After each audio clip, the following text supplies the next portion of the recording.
So before I start the video, I want to go ahead and give a shout out to my boy Chris Drum. I really appreciate everything you did for me, bro. If you guys wouldn't mind, please go ahead and check him out on SoundCloud. I'll leave a link in the description there, so please go ahead and check him out. Thank you, and please enjoy the video. Hey guys, it's Eddie again, and today I want to give you guys a comparison of union versus non-union. Now, this isn't a one is better than the other video, it's just a comparison from my perspective, as fair as I can be. So with that being said, let's get into it. Now, the first thing is what everybody talks about, and it's the pay. Now, union is going to make more money. Generally speaking, just depends on the union presence. If the union presence is non-existent or very poor, then probably not going to see very good wages or very much work. Now, that being said, the next thing is benefits. So the union has a package that non-union really doesn't want to touch. So if benefits and money are what you're in it for, I would definitely recommend being union.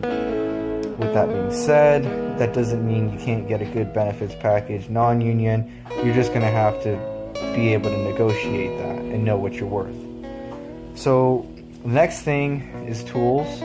Now in the union, you get a tool list. You don't have to provide anything past that. And in fact, it's discouraged. So non-union has kind of the opposite approach. You have to provide pretty much everything. They're, benders or really big tools, like a bandsaw is generally covered by the company, or hydraulic benders, things that you wouldn't really own. But like a drill, a sawzall, those are generally going to be expected of you. And if you bring more, then they're more ecstatic about it. The next thing I want to talk about is conditions. So the union generally has better conditions. They negotiate it in all of their contracts. That's not to say that all non-union contracts are scabby or, dangerous or risky, but some of them are. So you definitely want to make sure that the contractor you're working for has a very good reputation for safety. This can go either way, if you want to be union or non-union, but if it's super important to you, I would definitely go union, just for the fact that you have a lot more behind you. It's not just you arguing about your safety. You have other people that can hear you out and argue with you. So the next point is schooling. Again, the union takes the coin here. They've got their own schooling, and it's probably the best education you can get. The non-union side has a bunch of different training programs and apprenticeships and whatnot. Some of them are good. It's not necessarily the actual organization, but the local organization itself and the teachers in that building.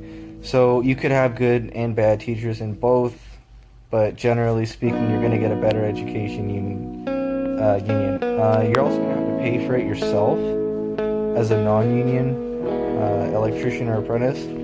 So that's another thing you have to keep in mind. Whereas the union, it's kind of built in. It's not really as expensive. That's for sure. So another thing is the time to card out. So in the union world, it takes 5 years. It's 5 years at, I believe, 1,800 hours a year.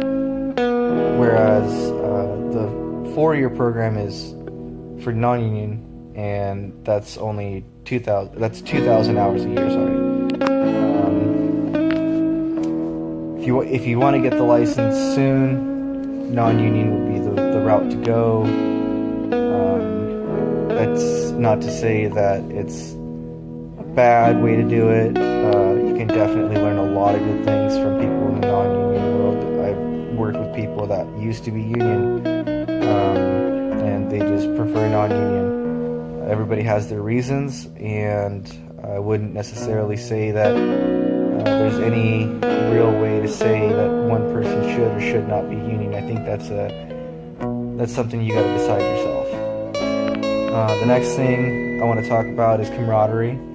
So in the union, you got the brotherhood. You know, I mean, you guys stand together. Sure, you're gonna have the guys that you don't really get along with, but for the most part, you guys stand together.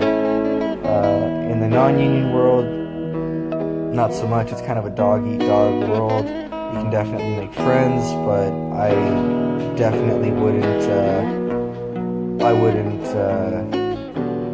expect any sort of respect or friendliness or any sort of anything really. People in the non-union world just want to be themselves, and sometimes they're just not really good people. Everybody deserves respect. I'm just saying that some people don't. That's just not who they are, and some companies put up with it. So yeah, the next thing is going to be personalism with the company and the boss owner. Man, so thing is, the union is very much a structure of employees and companies.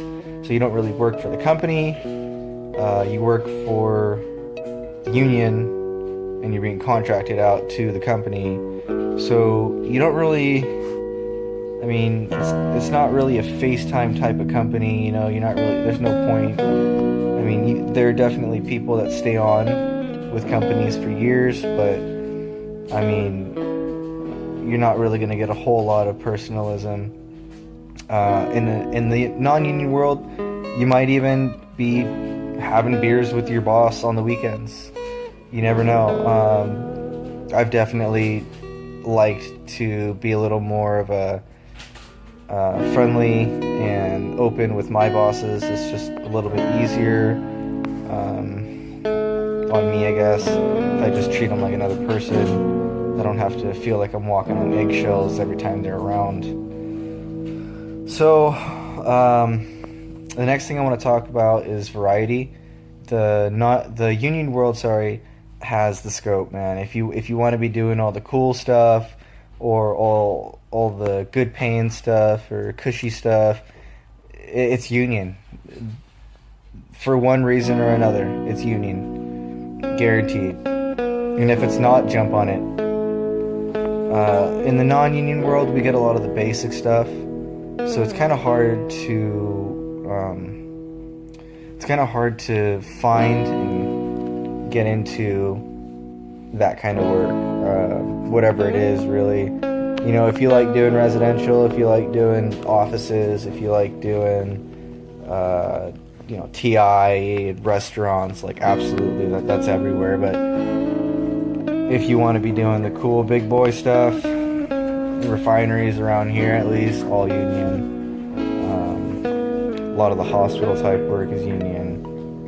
So with that being said, let's go to the next point, and that's going to be the control over your education and tasks at work. So with the apprenticeship and the union, you take a job, you're not allowed to decline, and you're not allowed to quit. Otherwise, you're quitting the apprenticeship. So if you get put on a job that's a year and they want you to put plugs in for that year, that's what you're doing. The assembly line status things usually. I get it. It's streamlined. You know, get it done fast, get it done quick. But that's not really what I'm into. I don't like doing the same thing over and over and over. It's monotonous. It's why I quit doing fast food. So I'm not really trying to. It's why I stopped doing track houses. You know, it's not fun. I like variety. I like to think. And so that's the cool thing about non-union is typically you'll be doing everything around that. And sometimes, around your installations. And sometimes it includes a little bit of another trade, but who cares? Doing a little bit of framing is pretty cool. You know, doing a little bit of ducting is pretty cool. I don't run, brand new ducts or anything. I'm just talking like, retrofitting fans and stuff like that. So, I mean, it's pretty cool being a jack of a few different trades and understanding them and being able to do them versus requiring somebody else to come in and do it for me. especially because sometimes it's just easier and I can get a better end product if I do it myself. So that's the biggest thing for me. So that was my comparison of union versus non-union, and I'd appreciate if you guys would leave me some feedback. Go ahead and ask me some questions if you guys want some clarification. Let me know if you guys disagree with anything. Thank you very much for watching my video, and I hope you guys have a good day. Bye.